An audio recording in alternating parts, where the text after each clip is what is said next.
Hello అందరికీ. ఈ మధ్య మా ఆయన అయితే తింటానే పడుకునేస్తున్నాడు. అందుకు పనుకోకూడదని చెప్పేసి నేను బబ్లు అయితే లేపుతూనే ఉన్నాము. అయినా కానీ లేయటమే లేదనమాట. ఇంక బబ్లుకి అయితే కొద్దిగా ఫీవర్ ఉంది, డల్గా ఉన్నాడు. ఇంక డల్గా ఉన్నాడని చెప్పేసి ఇలా ఆడిపిస్తూ ఉన్నాడు మా హస్బెండ్ అయితే. ఆ పేపర్ని బాల్ లాగా చేసుకొని స్లేట్ని బ్యాట్ లాగా చేసుకొని ఆడుతూ ఉన్నారనమాట వీళ్ళిద్దరూ. ఇంకా వీళ్ళిద్దరూ ఆడేసిన తర్వాత ఖుర్షిద్ని అయితే అవాకస్ క్లాస్కి వదలడానికైతే వెళ్తున్నారు. ఇంక బబ్లుకి హెల్త్ బాగాలేకన్నా ఉంటే ఆ రోజు చదివే పనే ఉండదు, చాలా హ్యాపీగా ఉంటాడనమాట.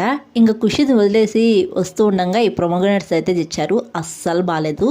ఇంకా బాగలేదని చెప్పేసి బయట వెళ్ళి ఇవన్నీ తెచ్చారు. మా బబ్లు చూసారా ఎలా ఉన్నాడో. ఇంకా అవన్నీ కాదని చెప్పేసి ఇంకా పానీపూరి తినడానికైతే నేను మా హస్బెండ్ బబ్లు అయితే బయలుదేరామన్నమాట. ఇంకా పానీపూరి తిని నేను చాలా రోజులు అయిపోయిందండి. నేను ఈ మధ్య ఇంట్లో కూడా చేయటం లేదనమాట. అంతకుముందు అయితే ఇంట్లో చేస్తూ ఉండేదాన్ని. ఇంకా ఇంట్లో కూడా చేయలేదని చెప్పేసి వెళ్ళాను.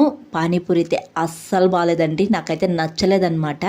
ఇంకా ముగ్గురం తినేసి వచ్చేసాము. ఇంకా వస్తానే మా బబ్లు ఏం చేస్తున్నాడో మీరే చూసేయండి. ఒక మూల కూర్చొని సాప కప్పుకొని సెల్లు చూస్తూ ఉన్నాడు. వాళ్ళ డాడీ చూస్తే అరుస్తాడని చెప్పేసి.